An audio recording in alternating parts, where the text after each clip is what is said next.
स्वादयन्निह सर्वेषाम् त्रय्यन्तार्थम् सुदुर्ग्रहम् स्तोत्रयामास योगीन्द्रः तम् वन्दे यामुनाह्वयम् नमो नमो यामुनाय यामुनाय नमो नमः नमो नमो यामुनाय यामुनाय नमो नमः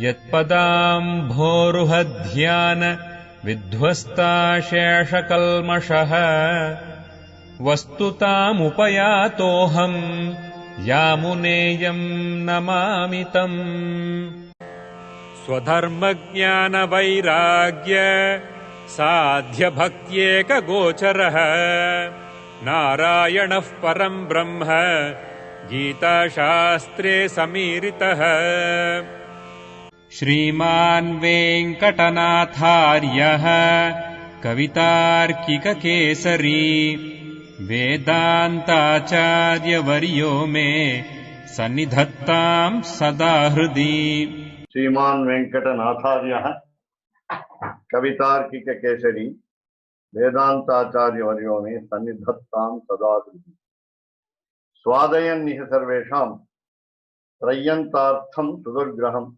स्तोत्रयामास योगीन्द्रस्तं वन्दे यामुना स्वयम् नमो नमो यामुनाय यामुनाय नमो नमः नमो नमो यामुनाय यामुनाय नमो नमः यत्पदाम्भोर्गध्यान विध्वस्ता शेषकल्मषः वस्तुताम् उपयातोऽहम् यामुनेयम् नमामि तम्. It is right that you put the tanyan of Yamunacharya earlier and then next to Vedanta Deshika. Swadharma Jnana Vairagya. Yes. Swadharma Jnana Vairagya Sadhya Bhakti Eka Gocharaha. Narayana Param Brahma Gita Shastre Samiritaha. I repeat. Swadharma Jnana Vairagya Sadhya Bhakti Eka Gocharaha. Narayana Param Brahma Gita Shastre Samiritaha. Sriman Venkatanathāryaha Kavitarkikakesari Vedantacharya Varyo me Sannidhattam Sada. In the Bhagavad Gita, some people, in the 9th chapter, 32nd verse, it says, Papa Yonayaha Striya Vaishastata Sudras Tepiyanti Param Gatim. So Lord Krishna in the Bhagavad Gita says that he uses the word Papa Yonayaha, and some people are saying that this Papa Yonayaha is an adjective for these other three, Stri, Vaishya, and Sudra. But other commentators are saying no, this Papa Yonayaha is a separate category. I shall look into it and tell you. Yeah, because I was looking at the commentary by Abhinavagupta, and Abhinavagupta, although he's a Kashmiri Shaivite, he says this Papa Yonayaha refers to animals. He says it refers to animals, and that the question though is in the sloka in the 9th chapter 32nd sloka, are there 4 categories of persons that are being described? Papa Yonayaha, Striya, Vaishya, Tata, Sudra. Are there 4 categories, or is this Papa Yonayaha a description of these other 3 categories, Stri, Sudra, and Vaishya? But to me, it seems very clear that you cannot call, because some people are saying that just to be born a woman or born a feminine, that is a sinful birth in itself. We can say that a Sudra is a sinful birth, perhaps, but we cannot say a Vaishya is a sinful birth, because Vaishyas, they take the Upanayanam, they have qualified for Brahma Upadesham. So how can that be considered a sinful birth? And similarly with the ladies are taking birth in Brahmin families, Kshatriya families, Vaishya families. So we cannot say that women are inherently a sinful birth. So I find some commentators saying that these other 3 categories are all sinful births to me, it doesn't make sense. It makes more sense that that sinful birth is a separate category, perhaps mlechas or panchamas or even animals, as Abhinavagupta says. And that some commentators who want to put the women class and the Sudra class and the Vaishya class down, they say all of these are Papayoneha. So it's just an interesting thing, because when you translate it into English, this verse, if you put a comma after Papayoneha before Stri Vaishya Tata Sudra, right? Then it means there are 4 categories. But if you put a dash, in the translation, it means all these 3 are sinful births. So when you translate into English, even, you have to be very careful, as we spoke yesterday about the grammar and the punctuation. If you change the punctuation, it changes the whole meaning of the verse. So did you study Gita Bhashya of that particular word, Papayoneha? I got from somebody gave me the commentary on that particular verse from different commentators on the Gita, because it came up. It came up interestingly enough because the ISKCON translation of the by Bhaktivedanta Swami, he made a translation, but when they printed that verse, of course he didn't tell them whether to put a comma or to put a dash.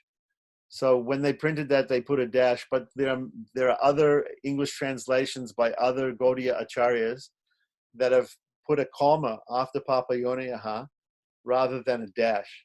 So the question becomes, if you put a dash, it means all these three categories are all Papayonis.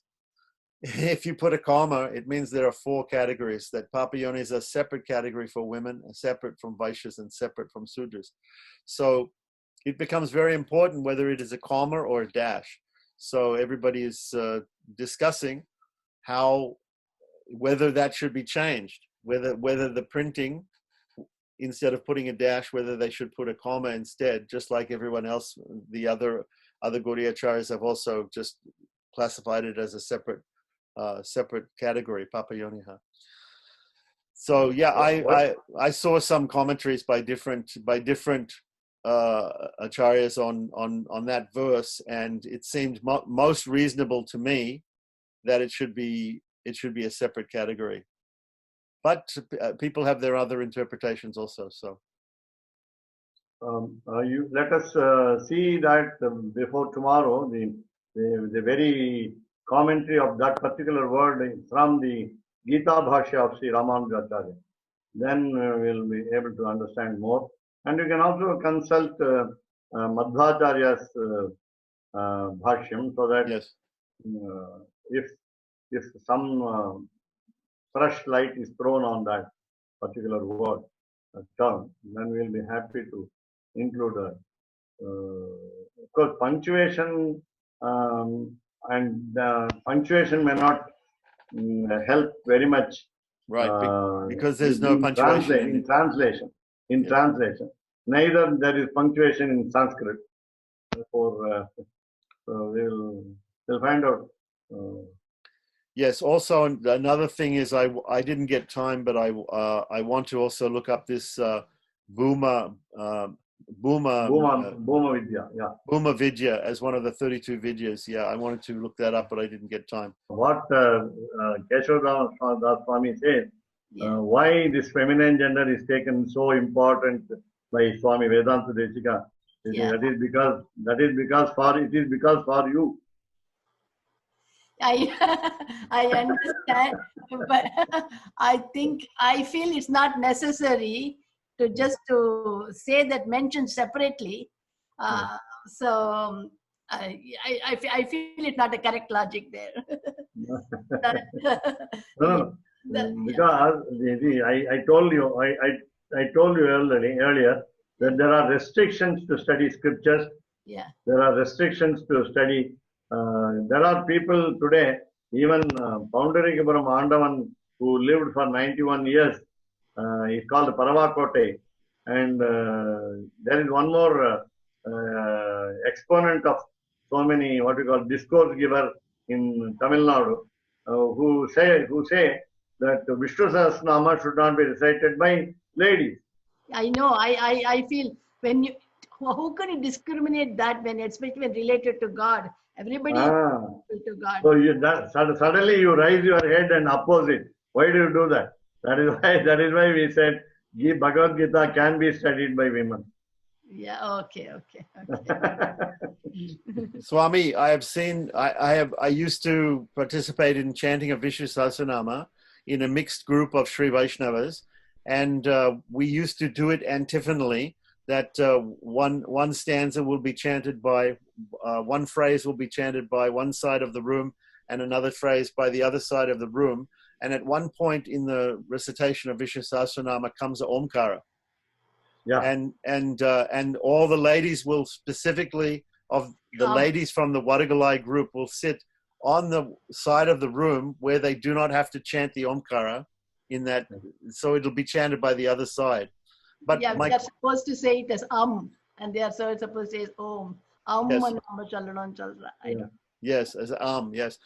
But my question is, the restriction given in Shruti, in the Upanishads or Dharma Shastras, let's say, that Sudras and Panchamas and ladies should not be chanting Omkara or any Vedic mantra, any Shruti mantra. That restriction also applies to hearing it as well.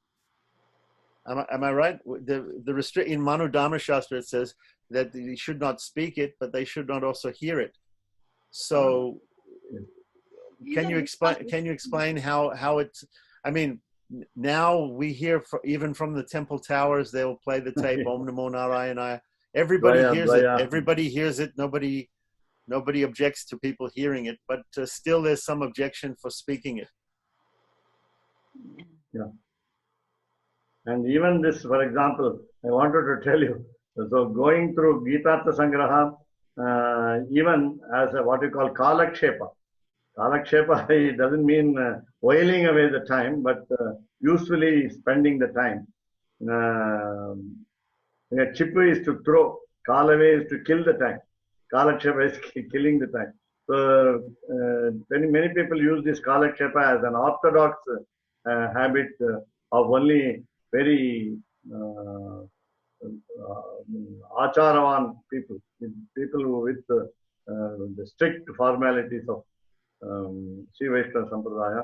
Generally, the preceptor also should put across these ideas to them who have been already initiated, as you said, Samashayanam or Bharanyasam.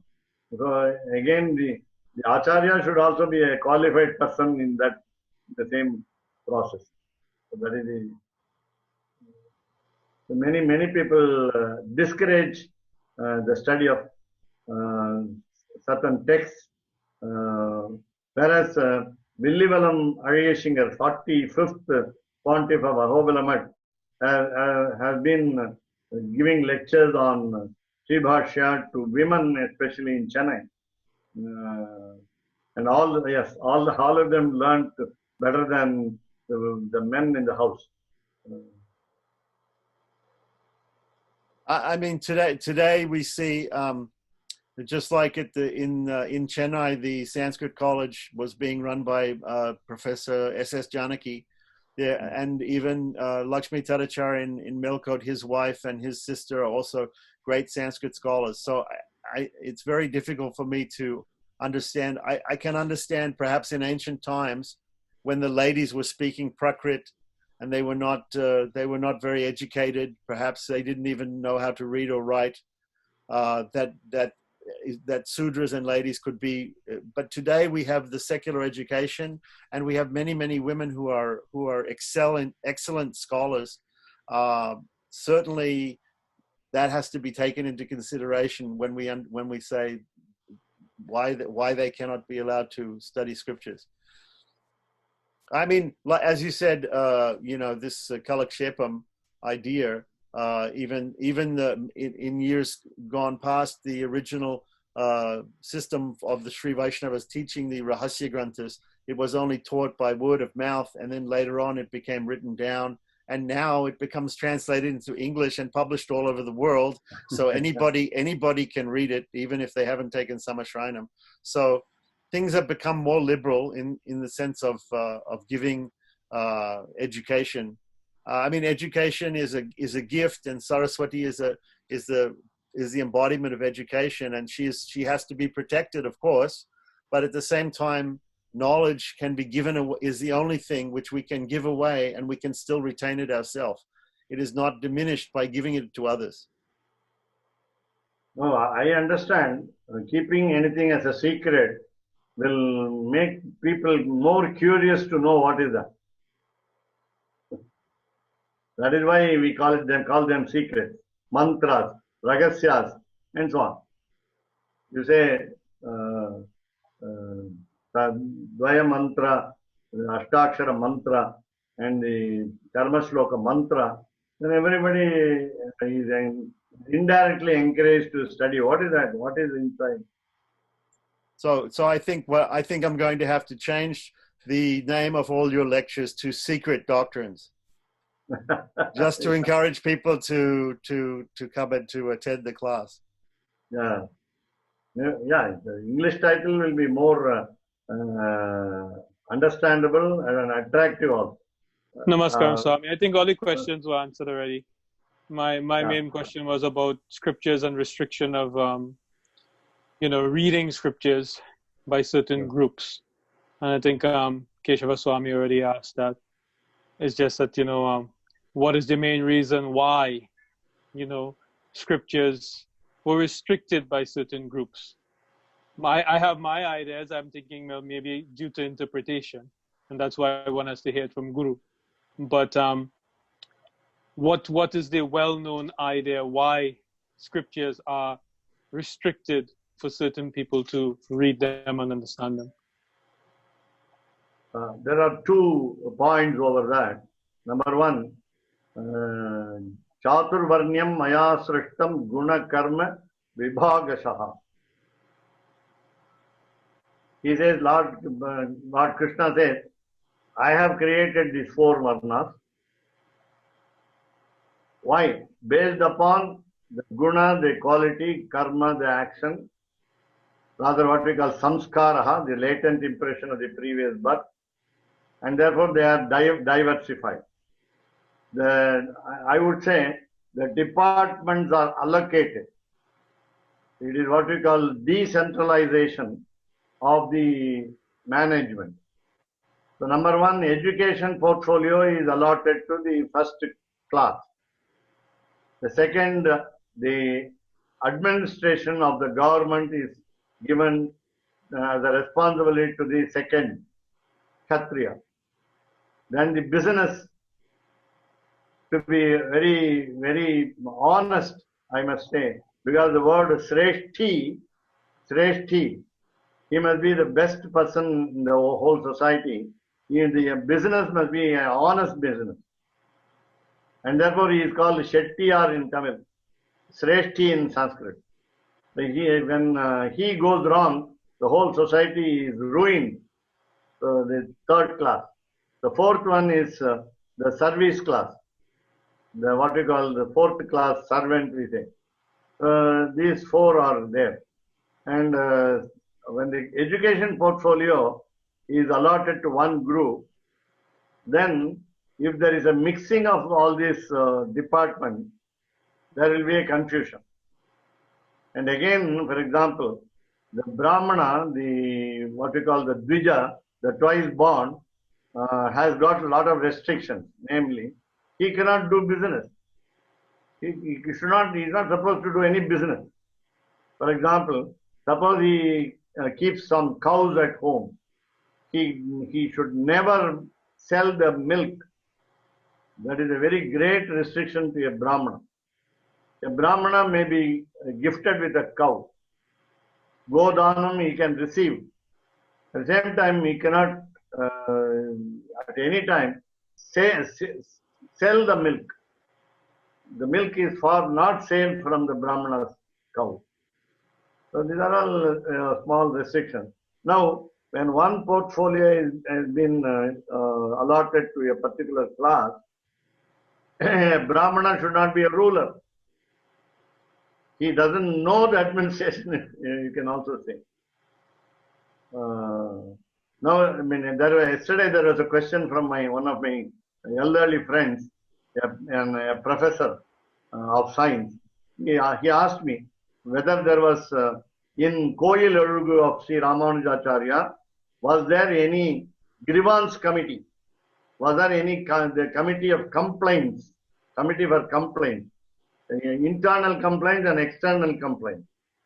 Internal complaints is saying that one particular group doesn't perform its duty well. So what is the remedy for that? So in administration, Ramanujacharya was very good in administering a temple. So he wrote many rules, and even today, Srirangam temple is supposed to follow all the rules imposed by Sri Ramanujacharya. He only codified all the rules also. In that way, what if when violation happens? What about violation? This is what now is happening. Each class of Chaturvarnyam, the 4 varnas, 4 different classes, now they are mixed up now. Everybody can do everything. So this restriction also, as I said earlier, when there is a secret, everybody, when something is called a secret, everybody is curious to know, is made curious to know. So also, when an action is restricted to one group, Department of Education is allotted to one group, then the other groups also interfere and say, why not I become an educator? Why can't I teach? Why can't I exchange knowledge? And so on. This is now this is the mix-up, and the specific reason why women should not study scriptures, meaning it involves a lot of energy to pronounce a very long expression without a stop, continuously, and therefore it will affect the uterus of the ladies. And that is why it was mentioned. Not because they have periods and they have they are called Rajaswalas, they are called otherwise Bahistas, and therefore, I mean, according to scriptures, I don't think the scriptures say, but again, Dharma Shastra say, Smritis and Krishya Sutras may say. I'm asking some scholars to give me proof why women are rather restricted from doing certain things. Then they say the reason, they have the what you call producing the giving birth to the children, the capacity to give birth to children because of the special biological difference. That is why we say, now somebody is asking, is there a proof that an uterus will be affected while a lady chants scriptures? Yes, there will be some examples, but we do not know. We do not know. A lady should come out, or a family where the ladies have chanted scriptures and their uterus is affected, they must come with the proof. I think we must take a survey. And what I understood by my own personal experience is, a family is ruined. It is completely out of normal living because the ladies of the house have been chanting all scriptures which men failed to do. That is my own experience. That is my observation. In what way would they ruin, Swami? Pardon? In what way were they ruined from your experience? In one way, the children are handicapped. They have abnormalities, mentally retarded children. The husband is a wayward. The husband, because the husband is a drunkard, then the lady of the house starts changing him, try tries to change him to the good path, to direct him towards the good path by chanting scriptures. And even if a man, I would rather subscribe to this view, even if a man chants the scriptures wrongly, makes a mispronunciation of the scriptures, the family gets a lot of troubles. For example, one personal observation is the son, the eldest son is impotent. The second son died of accident. The daughter is divorced because the eldest of the family chanted scripture wrongly. I have very concrete evidence. But I don't say other people also are making a lot of mistakes. I'm now trying to guide a single individual to chant the Pancha Suktam, Purusha Suktam, Sri Suktam, Bhu Suktam, Nila Suktam. That is, the Purusha Suktam includes Narayana Suktam and Vishnu Suktam. And Taittiriya Upanishad, we have come to Shikshavalli, Bhruguvalli, Anandavalli, and then we have come to Narayanavalli. While learning, I understand that while learning, we have commit lot of mistakes while learning. And we are trying to perfect it. Every time we learn the same sentence, we have said it 100 times. The 100th time also, we are making some mistake. So again, 1000th time. And I think you know that every day when I started learning scripture, in the holidays of the school, it will be 100,000 times I recited every day. It is little tiresome, time consuming, boring, without understanding the meaning, and so on. So all this put together, the mistakes should go on decreasing. The mistakes should decrease. Of course, the 100% perfection cannot be achieved. But then the other point is also there. While you learn a scripture, if you forget, it is a great sin. I said to my grandfather, I won't learn scripture because lest I should forget later. I'm committing more sins by forgetting the scripture. So this is not the lame excuse that you can give in order to unlearn scriptures, in order to not to start learning scriptures and so on. So you have to learn scriptures because again, why should we learn scriptures? Then Nishkaranaha, Patanjali's Mahabhashyam says, Nishkaranaha, don't ask any question. Don't find out any reason why you should study scripture. Nishkaranaha, Vedaha, Adhyayaha, Nyayaha cha. Not only you have to study scriptures, but also understand scripture, the meaning of the scripture. It is a duty of a Brahmana. Now coming to this, the question, who is a Brahmin? Who is a Brahmin in the sense, a man initiated like Upanayanam, or as you said, Samashayanam or Bharanyasa and so on. It is somebody advising somebody, the advice given by a preceptor. This initiation, I tell normal example. When you study the degree, then you can go to masters, the same subject. If you have no degree, basically, is it open university to study scriptures? No, it is not open university to study scriptures. It is restricted. You take a degree in a particular subject and go to the master's degree in the same subject. You can't go to the master's in a different subject. Unless without a background. Unless it's a background. So here, now the class is the class distinction is dismissed. Then we don't know what will happen. But practically, some families are in trouble. So Swami, I understand, like in Purusha Suktam, Tasya Twastad Vididad Rupameti Tat Purushasya Vishwamajhanamagre, that Twasta had made a mistake in the chanting of the mantra, and he wanted to say that Indra will be an enemy, but Indra became an enemy.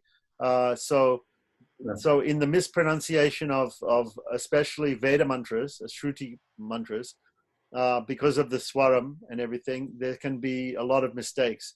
And so I'm following that. Still, I don't feel personally that because I know that there are ladies out there who are perhaps have better pronunciation than myself, or even many Tamil pundits, because of the lack of letters in the Tamil alphabet, they're chanting Sanskrit in a very bad way and not in proper pronunciation. And I've seen many lady purohits, or many lady pundits who they can chant very nicely Sanskrit. So I'm feeling that the qualification today may be not so much the birth By and gender difference, gender, or even caste, but definitely there has to be some proper pronunciation.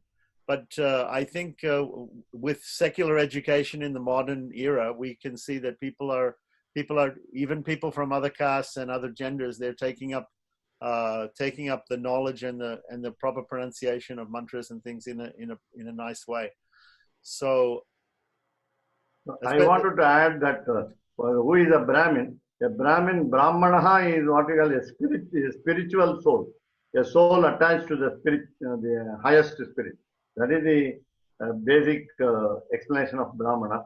Doesn't mean by birth or by, as I said, by Upanayanam or Samashrayanam, one becomes eligible to chant scriptures. It is enough if a person is after the Brahman. He runs after the Brahman. He is always with the Brahman. Then he is more qualified to chant scriptures.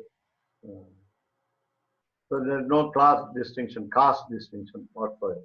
Yes, I think we discussed before the Satyakama Jabala story from Chandogya Upanishad, and also this. I would suggest people also read this Vrajasuchika Upanishad.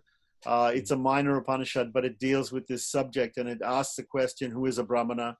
Is the soul the Brahmana? Is the body the Brahmana? Is the birth the Brahmana? And it says no to all these things. And finally, it explains that, as you said, the etymological understanding of the word Brahmana means one who is studying Brahman, or he is interested in Brahman, or the Parabrahman. The Parabrahman, which we know from this verse, is Srimad Narayana. I used to say Brahmachari. Brahmachari doesn't mean the bachelorhood of a person. He is unmarried. So that is not the meaning. Brahmachari is Brahma Acharati iti Brahmachari, one who goes after the Brahman, one who follows Brahman. That is the meaning. That is why. Mama, I had this doubt for a very long time. This is regarding what you are discussing right now. I just got the Bhagavad Gita, which I wanted to bring it out. It says a translation from Bhagavad Gita. It's chapter 9, I think, text 32. I'm going to read the translation, Mama. This has been bothering me for a long time. Why would God say like this? No, you just give me the verse, the first word of the verse. That is enough. We will, if time permits, we will discuss. Mam hi partha vyapastriya epi shuha shuh papa yonaha triyo vaishyas tatha shudras tepiyanti param gatim. This is the exact reference made by Keshav Das Swami. Yeah. I just not convinced yet.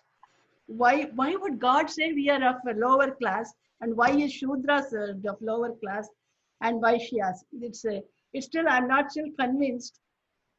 Right. This is what we are about to discuss next session. Yeah, please, Mama. This is always in my mind for many years, and to me it's very, because God shouldn't have any distinction. God Himself saying like this from the ultimate. It's I just need a very good explanation. It's convincing. Yeah. Now, Mami, we have so many objections towards the Lord. Not only one, not only, this is only one example out of hundreds I see. where we have complaints against him. We got a lot of complaints against him. Oh, I see. Alvar has a lot of complaints. Alvar have a lot of complaints against him. Oh, I see. If they themselves have it. So we will look into those complaints and take a grievance committee and discuss. Yeah. So I think as well as this verse, Gita 9:32, actually there are two verses, because the next verse afterwards, 9:33, mentions about brahmanas and kshatriyas. Yeah. So I think both verses in context, you need to look at both verses and see what is said about all the different castes. Let us see. And Srila Prabhupada, Swami Srila Prabhupada says why women should go to work. I mean, I just read it right now, why we shouldn't go to work.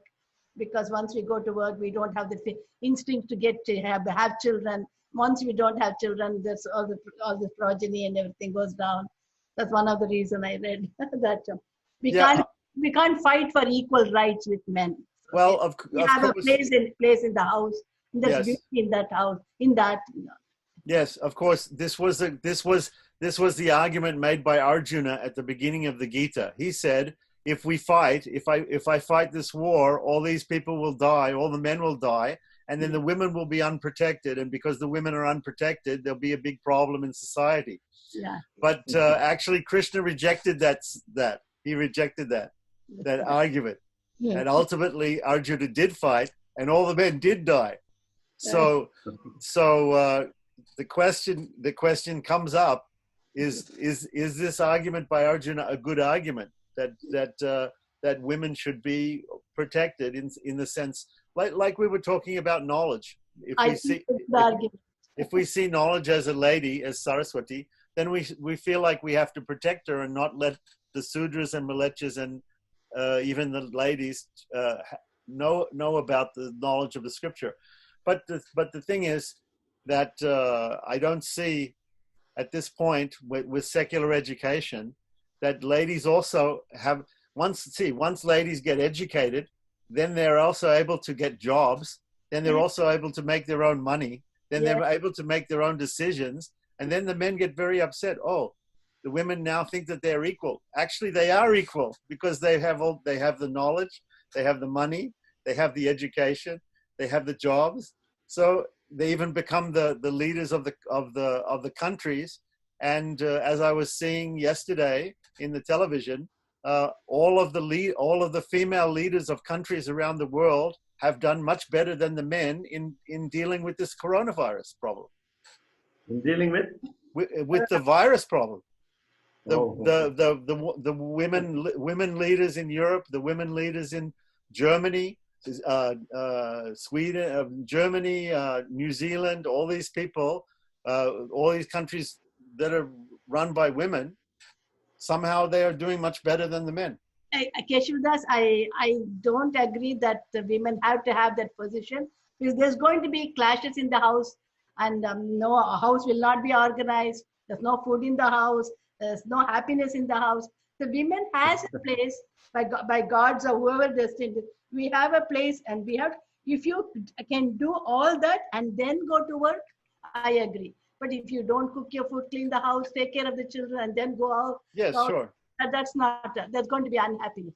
So sure, I'm not forcing people to do that.